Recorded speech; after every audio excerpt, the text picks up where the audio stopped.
aking dinuguan.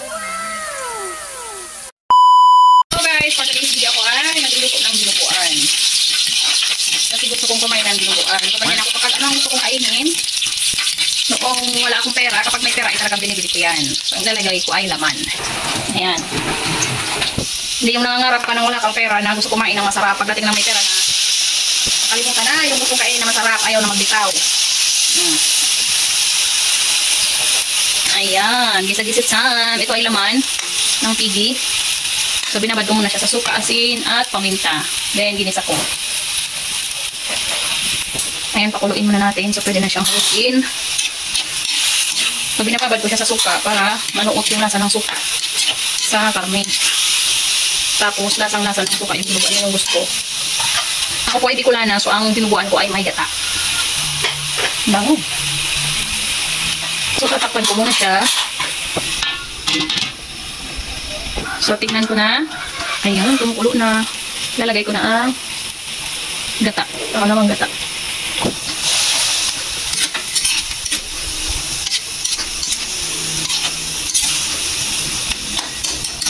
Gawin natin yung gata para lumambot ang karne. Yung pangalawa po yun. Lalagay ko na yung pangalawang gata. Ayan, tayo mga Pilipino, may iba-iba tayong pamamaraan ng pagluto ng dinuguan. So, dumidepende siya kung tayo ay taga saan. So, ako nga ay Bicolana, ako ay taga Bicol, so ang aking dinuguan ay may gata. Ayan, lagay ko na siya ng pangalawang gata. Then, tatakpan ko muna siya para kumulo at lumambot yung karne. And dito na nga kumukulo na siya sa mga kataropa. Bago ko makalimutan, ang aking dinuguan ay lalagyan ko ng isang piraso ng sayote. Minsan ang nilalagay ko dyan ay langka, kaya puso ng saging kung meron. Yan, sabay ko na siya dyan para lumambot din siya.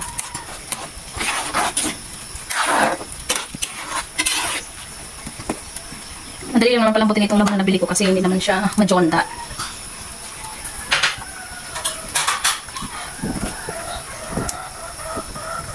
Ito na siya. Bawas-bawasan ko lang ng kaunti ng sabaw. Then ilalagay ko na yung dugo. Yung unang gata. Yung dugo na yun ay may gata.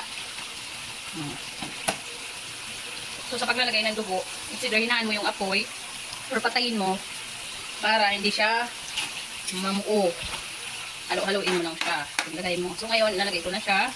Malambot na yung sayote. So malambot na yung karne. Ilalagay ko na yung dugo, yung unang gata. Ito yun.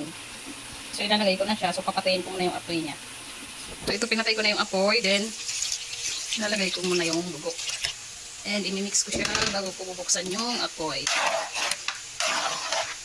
Para hindi siya magbuo-buo. Ayan.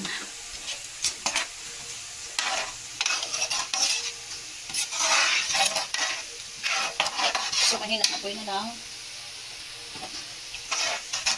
Mahirap mag-content nang wala kang taga-video. Yung stand ko kasi nandun sa taas. Ayan. Ayan, pakuluin siya natin ulit. Guys, malapit na siyang maluto. So, nilagyan ko na siya ng 2 pirasong sili. So, malapit na siyang maluto. Ang gusto ko sa dinuguan ay nalalasahan ko yung suka. Yung asin niya. So, mahinang apoy na lang ito para maluto ng maayos yung dugo. Ano nagay ko. So, that's all for today's video, guys. So, ang aking dinuguan.